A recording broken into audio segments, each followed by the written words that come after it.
नमस्कार प्रेक्षकांनो, स्टार प्रवाहावरील लक्ष्मीच्या पावलांनी या मालिकेच्या आगामी भागात आपण पाहणार आहोत की अद्वैत हा विचार करत असतो, या सुकन्यानेच माझ्या कलाला अपघातातून वाचवले. ती आबांची खूप काळजी घेते. मला वाटत नाही अशी व्यक्ती ही खोटे बोलेल.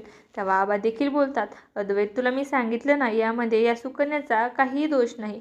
तेव्हा राहुल आणि रोनीला मात्र राग आलेला असतो. त्यानंतर सुकन्या ही तिच्याकडे असलेली कलाने लिहिलेली चिठ्ठी ही अद्वैतकडे देते. तेव्हा अद्वैत चिठ्ठी वाचू लागतो. त्यामध्ये लिहिलेलं असतं की चांदेकर, रोहिणी मॅडमचा आणि राहुलचा आपला प्रॉपर्टी हडपण्याचा प्लॅन आहे. म्हणजे खरे मला तेव्हा सुकन्या ही अद्वैतला म्हणते, सर तुमच्या बायकोची ही चिठ्ठी माझ्या फाईलमध्ये आली होती. तेव्हा मला खूप मोठा धक्का बसला. आणि तो म्हणतो, म्हणजे माझ्या खरेला रोहिणी आत्या आणि राहुलने संपवलं आहे. त्यांना शिक्षा झालीच पाहिजे. तेव्हा सुकन्या ही तिचा हात पुढे करते आणि म्हणते की मी सुद्धा यामध्ये तुमची मदत करेल. तर मित्रांनो, अद्वैत आणि सुकन्या कशा प्रकारे रोहिणी आणि राहुलला शिक्षा करणार हे पाहणं अतिशय रोचक ठरणार आहे.